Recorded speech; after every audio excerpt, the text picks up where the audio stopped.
Bienvenidos a todos los miembros activos que están conectados. El día de hoy vamos a dar inicio a la sexta sesión de Jazziter y la última también de este ciclo 2024-1. Nos acompaña y nos guía con sus conocimientos como todas las sesiones la doctora Tatiana Rosas Angulo y es un honor poder contar con su participación. Bueno, por mi parte, mi nombre es Camila Rubio y soy miembro de la Dirección de Edición e Imagen Institucional. Y sin más, le voy a dar el pase a la doctora para que iniciemos con los temas del día de hoy referidos al juicio oral, la sentencia y la ejecución penal. Ahora sí, profesora. Ya. Buenos días, chicos. Muchas gracias por el pase. Eh, Gracias a todos. Y como les decía, primero di mil disculpas por no haberme podido conectar ayer. Tenía todo programado, pero lamentablemente tuve que despachar y me quedé hasta las 10 de la noche en la oficina. Y hoy día he venido volando para poder dictar desde acá porque no hay otra forma de hacerlo. Entonces, nada, ustedes pueden compartir las diapositivas. Voy a quitar el video para poder tener una mejor señal. Ya, y bueno, si podemos compartir las diapositivas, se los voy a agradecer muchísimo. Oh, mis Ya, disculpas, estamos compartiéndolas. ¿Puede visualizar? sí, ahorita la acabo de visualizar. Ah, ok, genial. ¿Podrían, podrían pasar a la siguiente diapositiva? Bueno, ahora nosotros vamos a hablar, nosotros hemos hablado sobre la parte eh, especial, la parte. Perdón, hemos hablado de ley penal y teoría del delito, la parte general, hemos hablado sobre la parte especial, hemos desarrollado el tema de los delitos vinculados a la sesión que vamos a tener el día sábado. Y ahora vamos a hablar de aspectos procesales que ustedes deberían tener en consideración para el desarrollo de este juicio simulado, que creo yo va a ser muy interesante para ver cómo ustedes pueden aplicar los conceptos desarrollados acá, los que ya desarrollaron en clase o los que están por desarrollar a nivel procesal. De acuerdo, entonces primero vamos a hablar de los medios de prueba. ¿Qué son los medios de prueba? ¿Qué creen que son? ¿Qué creen? Para mí, A ver, te escucho. para mí serían instrumentos que parte de la investigación que se lleva en el proceso ayuda para poder saber y imputar responsabilidad al investigado, por ejemplo. De acuerdo, exactamente. Los elementos o los medios de prueba son aquellos instrumentos mediante los cuales yo voy a poder acreditar la comisión o no comisión de del delito, ¿de acuerdo? Dependiendo de la parte en la que yo me encuentre, ¿correcto? Ahora, las pruebas vendrían a ser una suma. Nosotros dentro de la investigación penal tenemos determinados, tenemos el hecho y de este hecho se tiene que determinar quién es el responsable. Primero tenemos indicios y esta suma de indicios podrían llevar a convertirse en un elemento probatorio. El elemento probatorio va a ser determinante dentro de un proceso penal porque va a ser el que va a determinar si efectivamente o no se ha cometido el delito, ¿de acuerdo? Y existen distintos tipos de medios de prueba, ¿de acuerdo? Ahora, tenemos el objeto de la prueba. ¿Alguien puede leer el artículo 156 del Código Procesal Penal, por favor?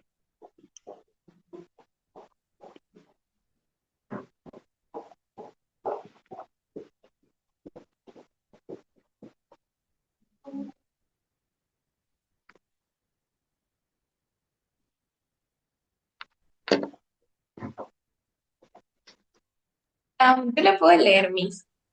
Ok, Porque artículo 156, objeto de prueba. Uno, son objeto de prueba los hechos que se refieren a la imputación, la punibilidad y la determinación de la pena o medida de seguridad, así como los referidos a la responsabilidad civil derivada del delito.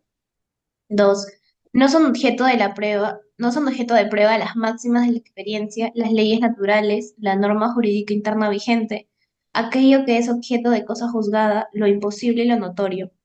Y tres, las partes podrán acordar que determinada circunstancia no necesita ser probada, en cuyo caso se valora como un hecho notorio. El acuerdo se dará constar en el acta. De acuerdo, muchas gracias, corazón. Entonces tenemos que el objeto de la prueba en principio van a ser los hechos y no el derecho invocado por las partes. ¿De acuerdo? Ya sumado a ello, el objeto de la prueba no van a ser las afirmaciones que manifiesten las partes procesales, sino van a ser los hechos que se imputan. ¿De acuerdo? ¿Qué quiere decir esto? Que nosotros vamos a tener que probar que existe o no existe un evento delictivo. ¿De acuerdo? Y si existe o no la responsabilidad penal del imputado. Ese es el objeto de la prueba. ¿De acuerdo? El hecho imputado para determinar comisión de delito o no y si hay responsabilidad por parte de la persona a la que se le está imputando dicha comisión de delito. ¿De acuerdo? Por ende, en el objeto de la prueba no van a ser incluidos los dichos de las partes. ¿De acuerdo? ¿Sí? Dígame. Les quedó. Creo que todavía están durmiendo. Entonces, ¿cuáles serían los hechos que no son objeto de prueba?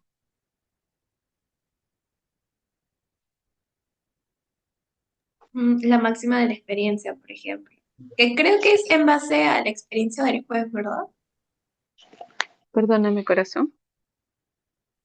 Ah, es que preguntaba cuáles serían hechos que no son objeto de prueba y decía que la máxima de la experiencia, pero le preguntaba si todo era en base a la experiencia del juez, ¿verdad? Claro, pero ese no es un objeto de prueba, simplemente la máxima de la experiencia es lo que utiliza el juez para determinar si en el caso que está llevando se puede acreditar la comisión o no de un delito y la pena a la que se va a imputar, pero no es en sí el hecho materia de discusión dentro del proceso. ¿De acuerdo? No sé si les quedó claro o los estoy enredando. Ahora, para que ustedes sepan cuál es el objeto de prueba, tienen que preguntarse qué es lo que se prueba, ¿de acuerdo? ¿Y qué se prueba en un proceso? Los hechos que tienen relevancia jurídico-penal, ¿de acuerdo?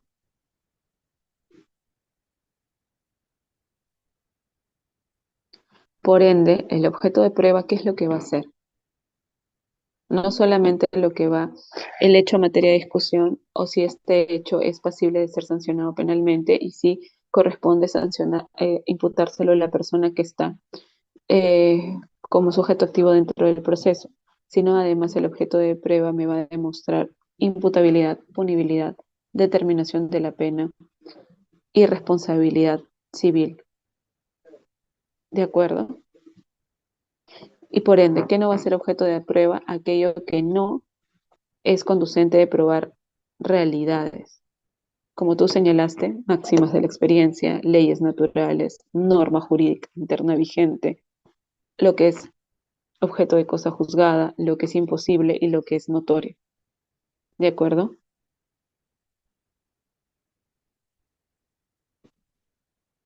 Por ejemplo, ¿qué pasa si ahorita hay un terremoto y hay un terremoto y estamos pasando por la Costa Verde y esta zona de la Costa Verde se desmorona y cae una piedra encima de un auto y esto genera que las personas que estaban dentro del auto mueran? ¿Esto es objeto de prueba o no es objeto de prueba?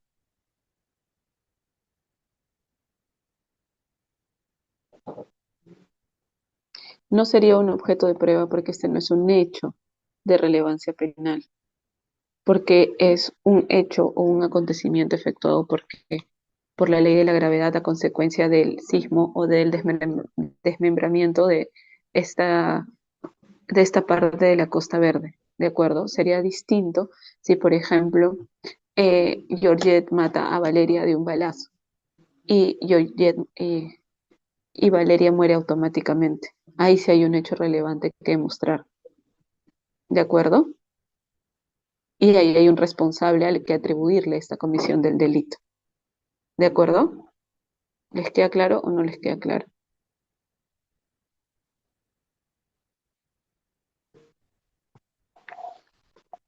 ¿Me escuchan, chicos? Sí, Sí, Meli, Miss. están respondiendo por el chat de Zoom y también le han dejado una preguntita. A ver. Sí, sí, sí, sí. ¿No es? ¿Me se puede dar una nueva prueba cuando ya están en la audiencia? Sí, claro que sí. Cuando tú estás dentro de la audiencia y tú descubres un nuevo elemento probatorio, tú tendrías que ponerlo en conocimiento del juez y de las partes a efectos de que las partes hagan sus descargos y cuestionen o den por válida esta prueba. ¿Sí? Ahora entonces, para que a ustedes se les sea mucho más sencillo, para que ustedes sepan cuál es el objeto de prueba, es lo que se prueba. ¿Con qué se prueba? Con la fuente de prueba. ¿Y cómo se ingresa la prueba al proceso? Mediante, a través de un medio de prueba. ¿De acuerdo? Ya, sigamos avanzando. Siguiente diapositiva. Sí, una pregunta. Ay, mi hermana Cuéntame, está Caro. viendo aquí. ¿Se podría utilizar las conversaciones de WhatsApp para acreditar la relación que tiene, por ejemplo, la víctima con su victimario? Podrías, sí, pero te la podrían cuestionar porque la otra parte podría alegar que es parte de su privacidad. Pero si esa conversación te va a demostrar un hecho relevante que va a permitir que esclarecer los hechos, sí podrías. Pero tendrías que certificar a través de un notario, me parece, que efectivamente estas conversaciones son originales y no han sido, no han sido, ¿cómo se dice la palabra? No han sido Falsificar. distorsionadas, no han sido, claro, no han sido distorsionadas, falsificadas, no las he hecho una captura de pantalla y he puesto las conversaciones como yo quiero, sino que efectivamente tienes que acreditar que estas conversaciones son reales y que han salido de una fuente válida, ¿no? Y que no han sido vulneradas, no han sido cambiadas. ¿De acuerdo? Claro, porque justamente estábamos utilizando una prueba así para el juicio del sábado Ay, pues y, ¿cuál es el chiste? pero no, pero escúchame, pero la, la víctima ya está muerta y no dio su consentimiento. Igual se puede. Ah, eso lo tendrían que debatir ahí, pues si no, no tenemos juicio. Ah, ya. Graciosas. Pero si la persona no ha dado su consentimiento, yo podría alegar que al no tener el consentimiento, ¿podría yo presentar esa prueba? Creería que no. Tendrían que revisar el tema de la teoría del fruto envenenado.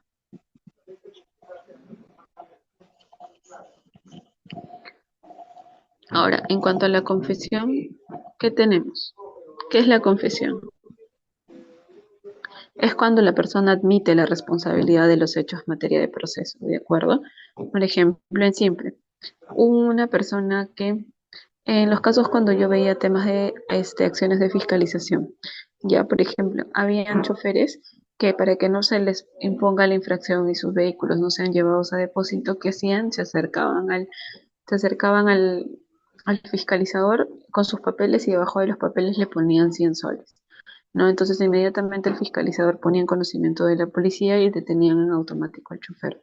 Luego el chofer cuando iba a la comisaría, efectivamente, en presencia de fiscal, admitía la comisión de este delito y lo que generaba una reducción de pena que normalmente no era efectiva, sino era suspendida como consecuencia de la confesión que había efectuado. Normalmente cuando uno confiesa un delito, lo que genera o lo que consigue es la reducción de una pena, es la reducción de la pena y muchas veces se cambia la pena efectiva a suspendida, dependiendo también del tipo de delito que se cometa, ¿no? Si has cometido un delito de violación, naturalmente no te van a, por más que tú confieses, a lo mucho te reducen la pena, pero no genera no genera una pena suspendida. ¿De acuerdo? Por eso es que aquí en las diapositivas te dice, ¿no? El juez puede reducir la pena hasta en una tercera parte por debajo del mínimo legal. La reducción es aplicable si se cumplen los presupuestos del artículo 160.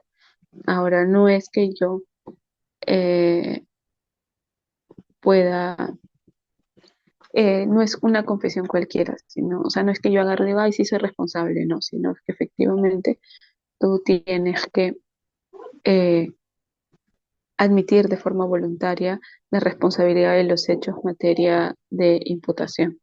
¿De acuerdo? Acá dice, no, excepciones a la disminución de la pena en casos de flagrancia y relevancia de la admisión de los cargos de reincidencia. Más o menos es así, porque por ejemplo en casos de flagrancia como el que yo le acabo de comentar, sí, sí se lograba una reducción de la pena, no, y se lograba que esta pena normalmente sea suspendida, no, y la persona había sido detenida en caso de flagrancia. Y aquí también te hablan de los delitos. Cuando hago la confesión diciendo que soy responsable, debo probarlo, es que va a depender. Por ejemplo, si este, por ejemplo, si te eh, en el caso de, no sé, encuentran a una persona que ha muerto enterrada en una casa. Entonces tú vienes y dices, ¿sabes qué? Yo soy responsable. O sea, yo no puedo decir simplemente rajatabla, oye, ¿sabes qué? Soy responsable de la comisión de un delito. No, sino lo que tú tienes que hacer es efectivamente decir, admitir tu responsabilidad, pero como dices, tienes que tener algún elemento que acredite, que verifique que efectivamente tú eres el responsable de la comisión de los hechos. ¿De acuerdo? La confesión por sí sola no debería tomarse en cuenta, sino que debería considerarse un elemento adicional. ¿De acuerdo? Me encanta cuando Valeria dice, ok, ya, siguiente diapositiva.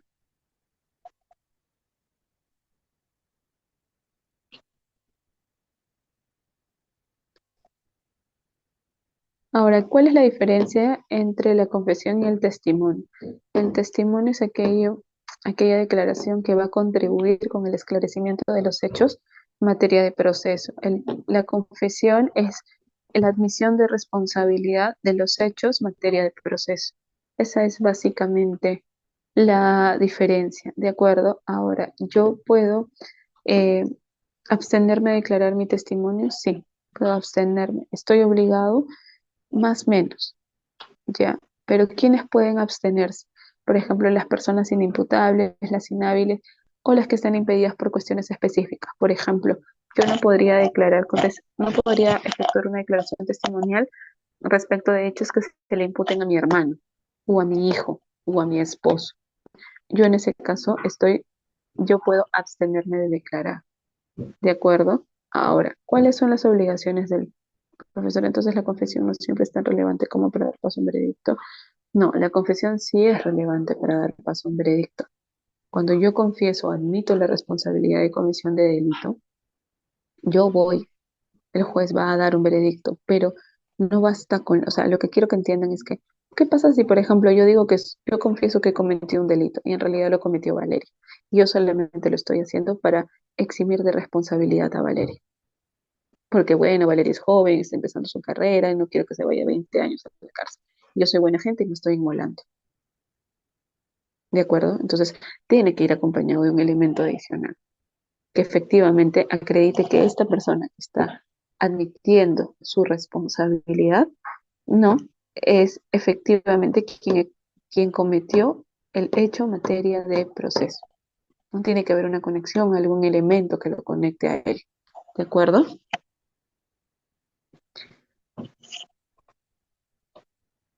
Si los testigos entregan pruebas de la conversación relevante para el caso, ay, a ver, espérate. Si los testigos entregan pruebas de la conversación relevante para el caso que tienen con el investigador, aunque no se le ha consultado a la persona, eso ya, o sea, puedes presentarlo, sí, pero el juez, lo que pasa es que tú presentas una prueba y el juez tiene que admitir esta prueba, ¿de acuerdo? Ahora dice, los testigos entregan pruebas de la conversación, podrían presentarlo y ya valorará el juez o el fiscal si estas pruebas son relevantes o no para el esclarecimiento de los hechos en materia de proceso. Yo les cuento, hace poco, el año pasado, a una cliente la citaron a declarar en fiscalía, ¿ya? Porque supuestamente habían usado su identidad para eh, usar un seguro de la FAP, ¿ya? y ella presentó unos correos y unas conversaciones de WhatsApp mediante los cuales acreditaba que habían usado su identidad, ¿no? ¿Y por qué lo emitió el fiscal como parte de su declaración testimonial? Porque este elemento que ella presentaba sí contribuía con el esclarecimiento de los hechos. Entonces, él lo tomó, lo consideró para que pueda continuar con sus investigaciones, ¿de acuerdo? Porque termina siendo relevante.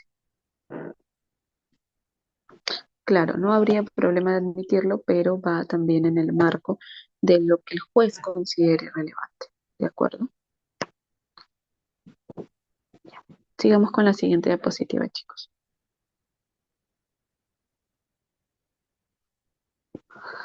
Ahora, ¿cuál es la pericia? La pericia es aquella evaluación que se hace justamente para también esclarecer los hechos. Hay pericias contables, hay pericias, eh, de las clásicas son las pericias contables. ¿Qué pasa? Por ejemplo, en un proceso yo tengo que acreditar, no sé, por ejemplo, me indican que yo he efectuado el delito que estoy procesada por el delito de lavado de activos y me imputan que yo tengo 10 millones de dólares en mi cuenta que no puedo acreditar. Entonces el, dentro del proceso penal se va a requerir a un perito especializado, que es un tercero que tiene conocimientos especiales sobre una materia en específico, que coadyuva al esclarecimiento de los hechos materia del proceso en atención a la expertise y el conocimiento que éste tiene. Entonces yo voy a solicitar al perito que efectivamente determine si hay o no si yo puedo acreditar o no estos 10 millones de dólares que tengo en mi cuenta. ¿De acuerdo? Pero siempre el perito va a ser un tercero ajeno a las partes, es una parte neutral. Ahora, el perito puede ser de parte o de oficio. El juez puede solicitar que se nombre un perito y las partes también pueden presentar su propio peritaje para que puedan cuestionar lo que está diciendo el perito de parte o cuestionar lo que se está diciendo dentro del proceso.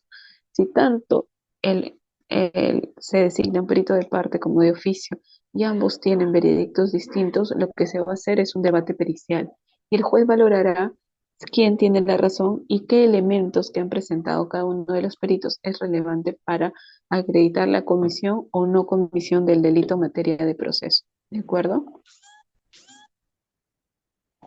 ¿Sí?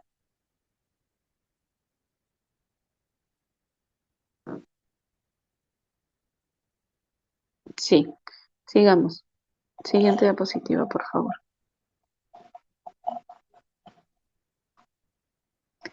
Ahora la sentencia. Ahora, nosotros tenemos primero esto está un poco desordenado. Nosotros dentro del proceso penal, primero tenemos la investigación preparatoria. Dentro de la investigación preparatoria tenemos la investigación preliminar. En esta investigación preliminar es una parte chiquita mediante la cual el fiscal ejecuta algunas acciones de investigación a efectos de determinar si los hechos materia de imputación son relevantes penalmente o no. ¿De acuerdo? En el marco de ello es que luego de que si el fiscal considera que estos hechos son materia, son relevantes penalmente, vamos a pasar a otra fase, ¿de acuerdo? Que es,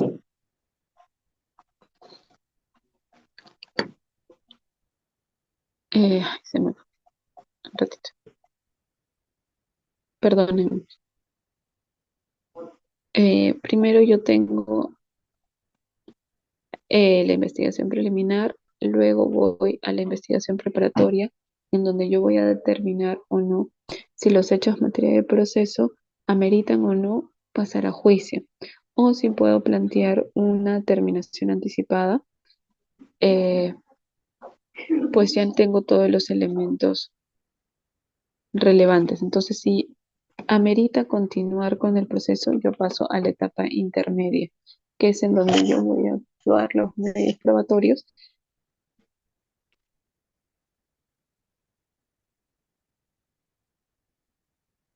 Voy a actuar todos los medios probatorios para determinar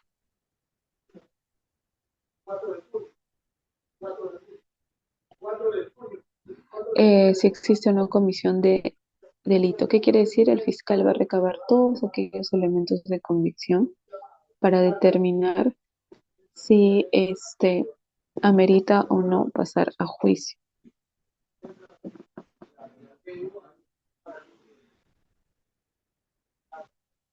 ¿Qué quiere decir? A ver, primero tengo la parte de la investigación preparatoria, la etapa de investigación preparatoria. En esta etapa de investigación preparatoria, el fiscal va a recopilar todos los elementos probatorios necesarios para determinar si este hecho merece o tiene relevancia penal o no y amerita la continuación de un proceso. ¿De acuerdo?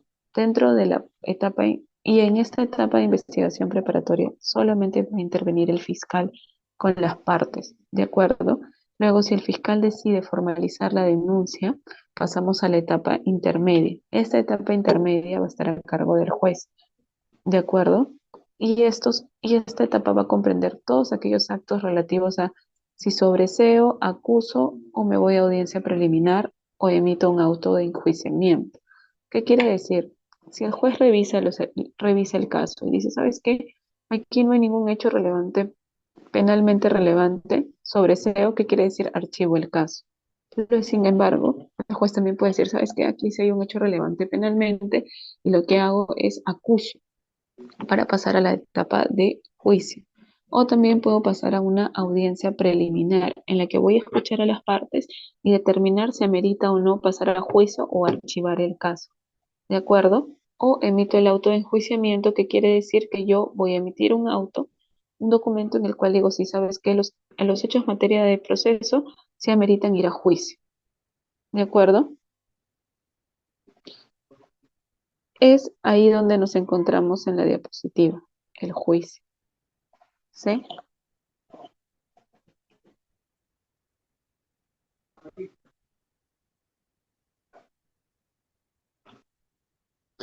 Sí, entiendo, pero para poder llevar a cabo el juicio sí tendríamos que tener claras las partes preliminares como la investigación preparatoria y la etapa intermedia. Y es luego de la etapa intermedia, cuando el juez decide ir a juicio, que nos vamos a juicio. ¿De acuerdo? Para que ustedes tengan claro, es como un camino.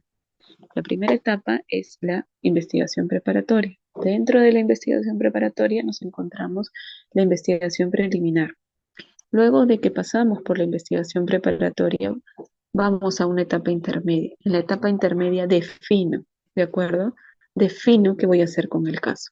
Lo archivo o continúo. Y si decido continuar, emito el auto de enjuiciamiento y a través del auto de enjuiciamiento es que este auto de enjuiciamiento es el que va a dar pase al juicio. Y en el juicio es en el que se efectúa el debate oralizado de las partes a efectos de acreditar la comisión o no comisión del delito, ¿de acuerdo? Y son las partes quienes van a convencer al juez para que él proceda a emitir su pronunciamiento, ¿de acuerdo? Y es en este juicio en el que las partes van a actuar todos los medios probatorios que han recopilado durante la etapa de investigación preliminar, ¿de acuerdo? Van los testimonios, las declaraciones, las pericias, las pruebas documentales, todo eso se va a exponer. Es como una exposición en la que cada parte va a exponer sus argumentos y a su vez va a rebatir los argumentos de la contraparte a efectos de acreditar efectivamente la comisión o no del delito. Pero este juicio tiene un orden, no no se da porque sí o no se hace porque sí. Primero, esta es una parte, una etapa netamente oralizada. ¿De acuerdo? Segundo, es una parte en la que figura o la que se desarrolla la inmediatez. ¿De acuerdo? ¿Qué quiere decir? Que durante esta etapa todas las partes tienen que estar presentes. Y además es una etapa en la que se requiere concentración. ¿Por qué? porque todo se va a producir en el mismo debate. Es durante el desarrollo del juicio en el que, por ejemplo, el juez puede decir, ¿sabes qué? Ya, quiero tus alegatos de fondo.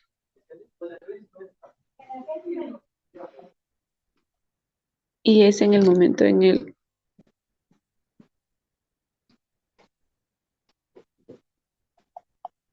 el que el juez puede tomar una decisión de si emite sentencia o no. ¿De acuerdo?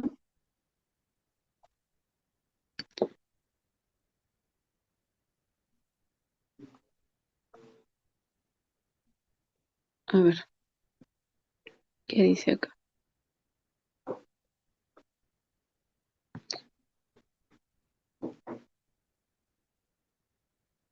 Ya.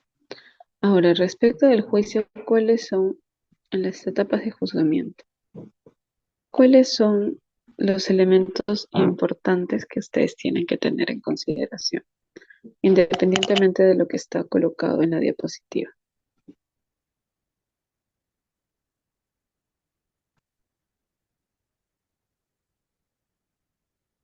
Primero, el juicio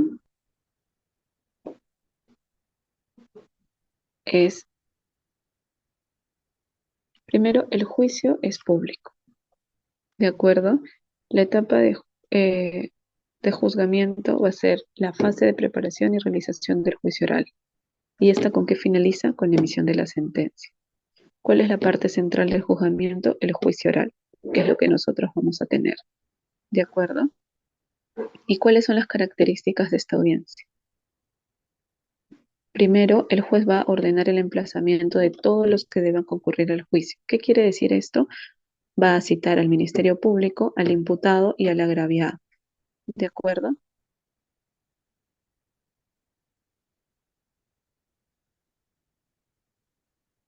Ahora, el juicio oral en principio es público, pero también el juez puede resolver que éste sea llevado a cabo en privado en los siguientes supuestos. Cuando se afecte directamente el pudor, la vida privada o la integridad física de alguno de los participantes, cuando se afecte gravemente el orden público o la seguridad nacional, cuando se afecten los intereses de la justicia o peligre un secreto en particular, cuando esté previsto en una norma específica.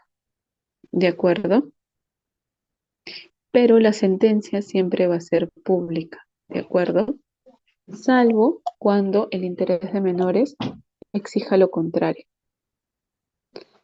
Y en este juicio se tiene que instalar la audiencia. Y la audiencia solamente se va a poder instalar con presencia del juez, ¿de acuerdo? Ahora, en la sala de audiencias, el juez tendrá al acusado al frente, a su derecha al fiscal y al abogado de la parte civil, y a su izquierda el abogado defensor del acusado. Y los testigos y peritos van a ocupar un ambiente contiguo a la sala de audiencia. ¿De acuerdo? El imputado puede acogerse al derecho al silencio durante el juicio oral. Sí, sí puede. Ahora, ¿qué pasa si las partes no acuden a juicio?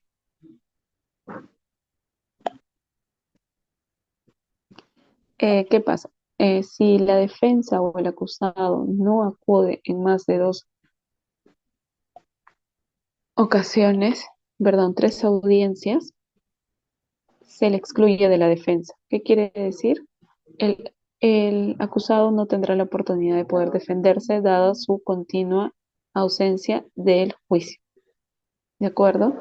Ahora, en el inicio de la audiencia y los alegatos finales, el juez es el que va a dar inicio al, el juez es el que va a dar inicio a la audiencia. ¿De acuerdo? Él va a solicitar los datos completos de las personas que están involucradas en el juicio. Y luego de esto, el fiscal va a exponer los hechos objeto de acusación, la calificación jurídica y las pruebas que ofreció y que fueron admitidas. Luego, los abogados del actor civil y del tercero civil van a exponer concisamente sus pretensiones y las pruebas ofrecidas. Y luego que se concluyen estos alegatos, el juez va a informar a quién. Va a informar al acusado sobre sus derechos y además le va a dar la oportunidad de que él pueda argumentar lo que él considere pertinente dentro del juicio. Y luego de que el juez instruya al acusado, le permita manifestar lo que considere pertinente, le preguntará si se considera inocente, si admite o no ser autor o partícipe de los hechos materia de proceso. ¿De acuerdo? Y antes de responder el acusado puede consultar con su abogado cuál va a ser la respuesta que va a dar. ¿De acuerdo? Y además puede conversar con el fiscal para ver si llegan a un acuerdo y el juicio termina ahí.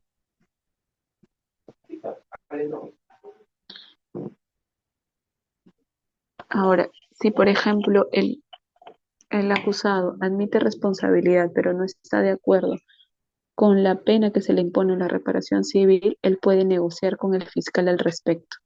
¿De acuerdo? Ahora, si las partes no están de acuerdo y el acusado no admite responsabilidad, se continúa con el juicio. Entonces, ahí va a venir la etapa de presentación de pruebas. ¿De acuerdo? Y ahí solamente se van a admitir los medios de prueba si las partes han tenido conocimiento de ellas con posterioridad a la audiencia de control de acusación. ¿Qué es la audiencia de control de acusación? Es una audiencia mediante la cual las partes presentan las pruebas que van a debatir durante el desarrollo del juicio. Y todas esas pruebas que han sido admitidas durante esta etapa son las que se van a discutir dentro del desarrollo del juicio.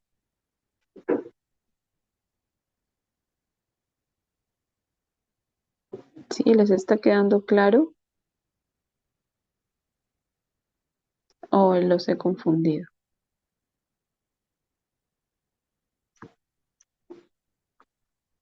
Mm.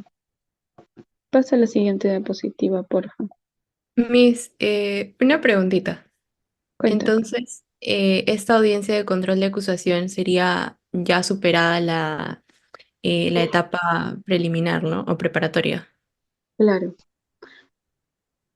El control de acusación se da luego de la investigación preparatoria.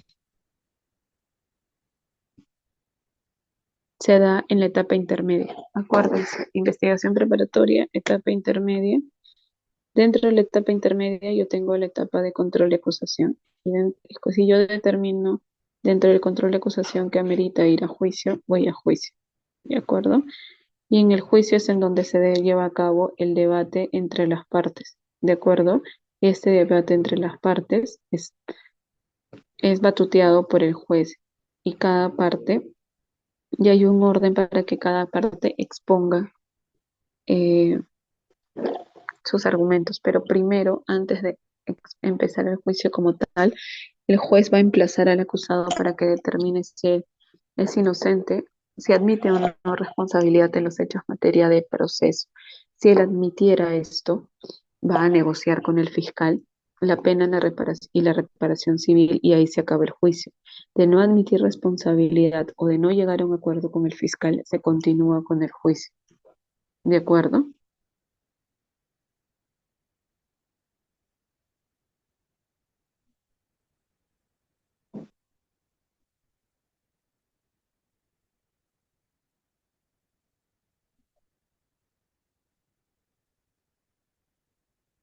¿Sí? Ya, sigamos. A ver, ¿qué dicen las diapositivas? Ya, ustedes aquí están hablando de... Ya, sigamos a la siguiente diapositiva. Esto ya se los he comentado.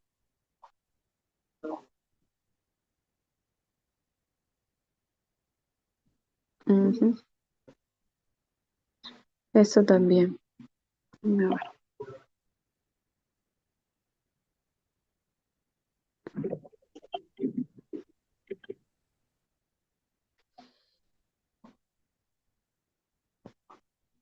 Ya, nos habíamos quedado aquí. Ay, un ratito. Ahora, ¿cuál es el orden del debate probatorio? El debate probatorio debe seguir el siguiente orden. Primero es el examen del acusado, luego viene la actuación de los medios de prueba y luego la oralización de los medios de prueba. ¿Qué quiere decir? El juez primero va a escuchar a las partes y en base a ello va a decidir el orden en que debe actuar las declaraciones de los imputados, ¿de acuerdo? Y los medios de prueba admitidos. No sé. Yo estaba usando no. Ay, ya me están botando. Ya, espérenme un ratito, chicas. Ya es una de ay, Cristo. Ya. Ahora, el juez es el que va a moderar el interrogatorio, ¿de acuerdo? Se hace el interrogatorio al imputado, a los testigos, a los peritos, ¿de acuerdo? Y luego se presenta la prueba material. ¿Qué son las pruebas materiales? Son los instrumentos o efectos del delito, ¿de acuerdo?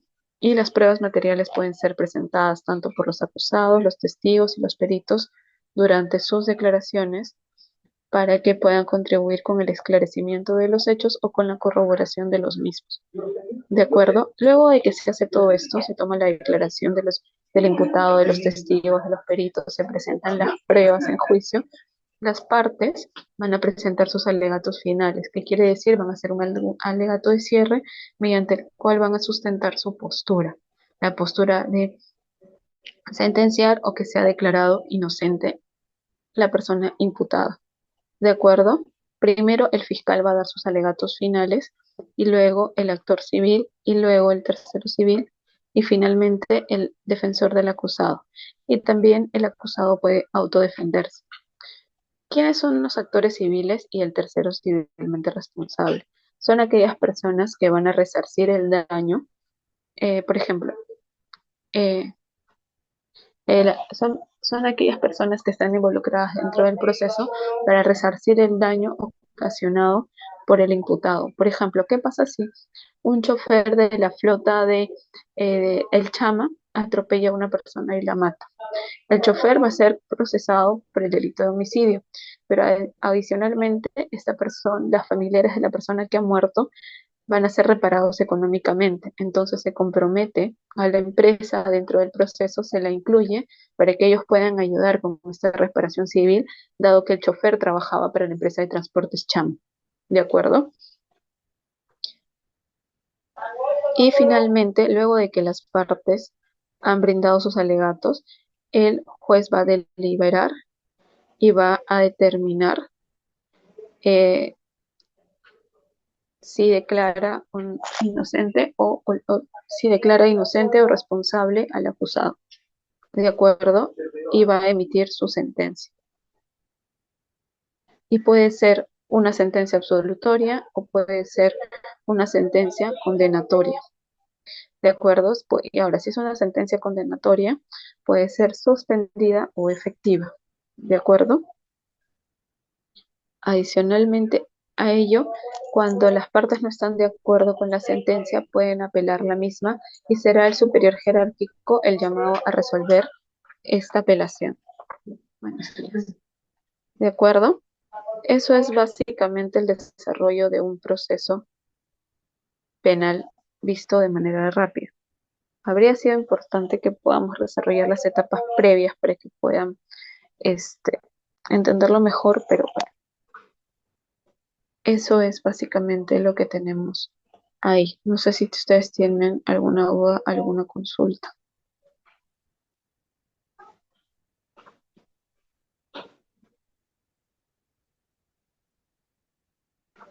¿Les ha quedado claro o no les ha quedado claro?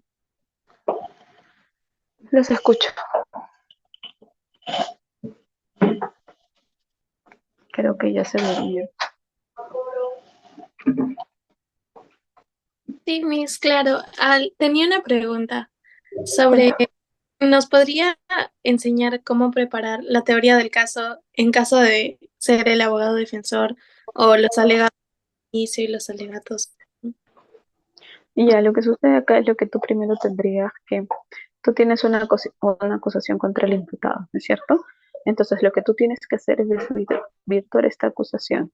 Entonces, primero tendrías que buscar qué elementos te ayudan a desvirtuar esta acusación, ¿no? Por ejemplo, si tienes testigos y si estos testigos tienen, eh, si estos testigos te van a servir en el debate. ¿Qué quiere decir?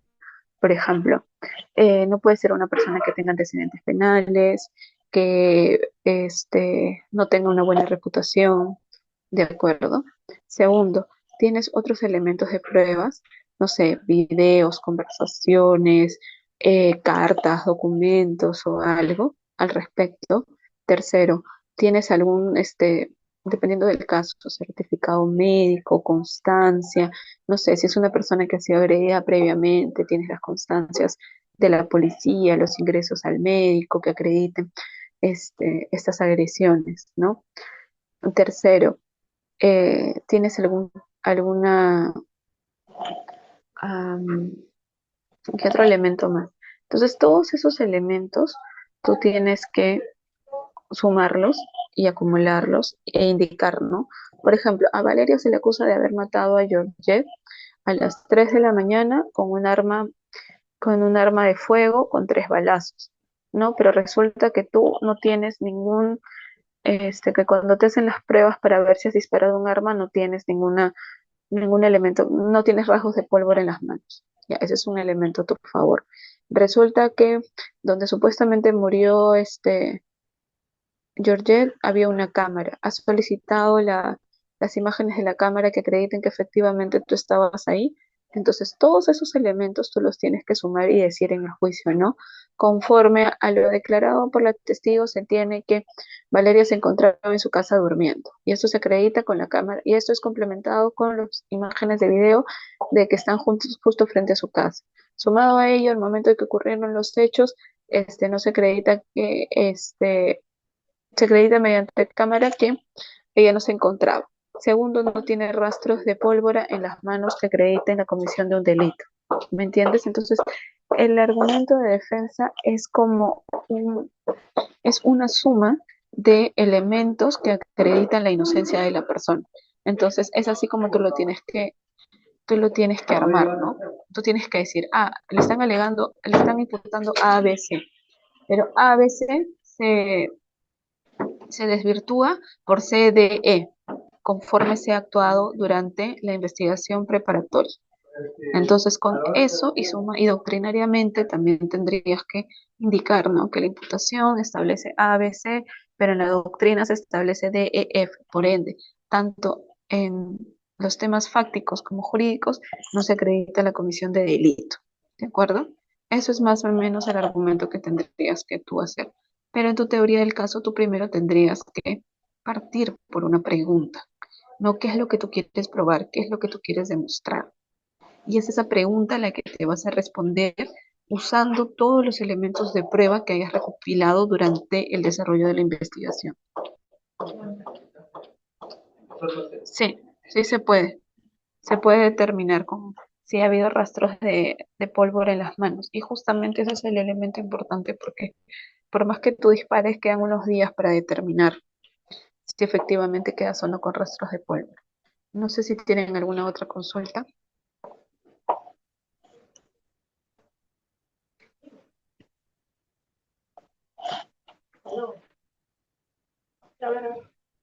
Ya, entiendo que no.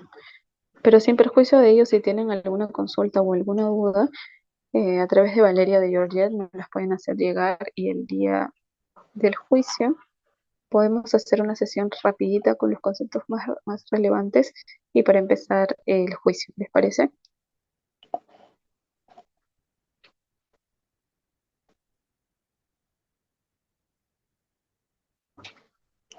Ya. ¿A qué te refieres con cuáles son las más relevantes en las objeciones? No entiendo. Sobre la utilización de las objeciones, vi que hay varias clasificaciones, creo que 12, creo que las puse en la diapositiva. Yo, Hola, Gaby, ¿cómo estás? Ahorita me van a montar en la oficina. Ya, los tipos de objeciones son las argumentativas, las continuas, las estratégicas. Si hay una pregunta capciosa, ahora, ¿cuáles son las más relevantes? Va a depender del juez. Depende de la declaración, depende de lo que quiera objetar el abogado y depende de cómo quieras conducir tu estrategia penal. Pero no deberías dejar que a tu cliente le hagan preguntas capciosas, irrelevantes, subjetivas o conclusivas o de opinión o ambiguas. No podría, tú tendrías que ponerte a todo aquello que podría perjudicar a tu cliente o que no podría contribuir con el esclarecimiento de los hechos materia de proceso. Por ejemplo, tú no podrías preguntarle a la persona, ¿no? En un caso de imputación de posible comisión de delito de violación sexual, no podrías decirle, ¿no? ¿Usted violó a la persona? No, hay objetos, ¿no? ¿Por qué objetarías ahí?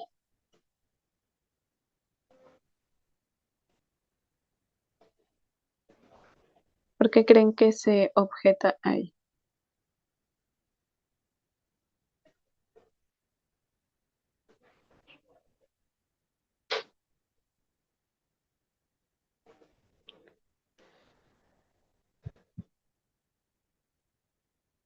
¿Mm? Porque no es este, porque es impertinente, ¿de acuerdo?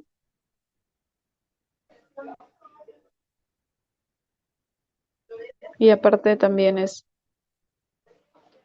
tendenciosa. ¿Por qué sería tendenciosa? Porque la va a conllevar a una afirmación que el testigo ha negado,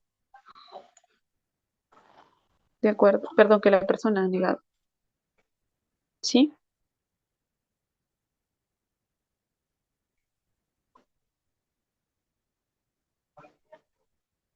Claro, sugieres que, por ejemplo, te dice, ¿usted ha violado a la persona? No, justamente estoy por eso en este proceso para demostrar si eso ha ocurrido o no. Yo no podría autoinculparme, ¿de acuerdo? Listo, chicas. ¿Alguna otra consulta más? Ya tengo que partir a la esclavitud.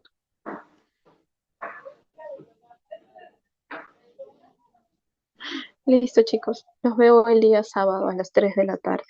Sí, ya separé toda mi tarde para ustedes.